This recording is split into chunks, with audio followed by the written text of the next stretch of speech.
مسؤولين ay kamid ahaayeen gudoomiye ku-xigeenka labaad ee golaha aqalka sare ee baarlamaanka Soomaaliya wasiir dowladaha madaxtooyada xeer ilaaliyaha guud ee qaranka wufuud culimo oo ka kala socday 13 dal oo caalamka ka tirsan qaar kamid ah culimada diinka Soomaaliyeed ayaa ka qayb galay shirka toddobaad ee suufiyada caalamka oo markii ugu horeysay Soomaaliya lagu qabtay waxaana soo abaabulay jaamacadda Imaam Shaafici culimadii ka kala socday dalalka ay kamid ahaayeen Turkiga, Ciraaq, Masar, Algeria, Morocco, Oman, Tunisia iyo Senegal ayaa jeediyay khudbado dhaxalgal ah oo ay uga hadleen sidii loo mideyn lahaa dalalka islaamka isla markaana looga soo horjeesan lahaa dhibaatada lagu hayo magaalada madaxda shacabka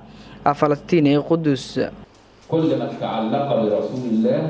محبة واتباع وهم يقطعون الصلة برسول الله يحرمون شد الرحال إلى زيارة مسجده وزيارة قبره ويجعلون الزيارة للمسجد ولا تجعل في قلوبنا غلا للذين آمنوا.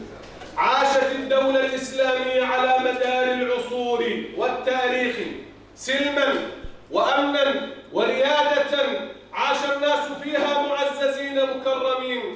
لكن ما إن غاب هذا المنهج غابت عنا كل هذه الأمور التي نأمل في الوصول إليها.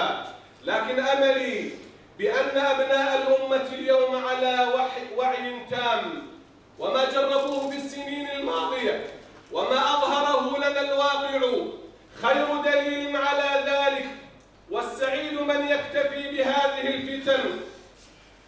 اللهم فرج عن أهلنا في الصومال وحرر فلسطين يا رب العالمين من أيادي الأعداء المحتلين، واحفظ بلاد الشام والعراق واليمن وكشمير وجميع بلاد المسلمين.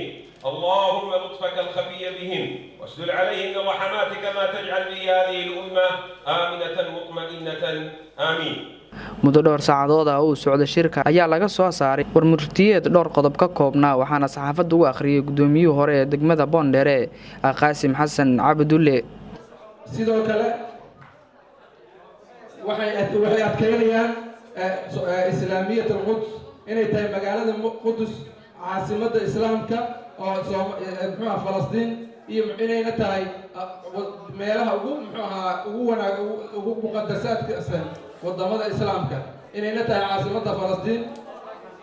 sidoo kale qodobka saddexaad waxay isla garteen tasawuf suufiyada in la qaato wadada saxda ee dhexdhexaadnimada ay ku jirto taasoo ah wadada suufinimada ayagoo lagana fogaado wax kasta oo keeni kara ummaddu in iska hor imaadka ayagoo raacayo kitaabkii iyo sunnada ila khayr marba'i Allah.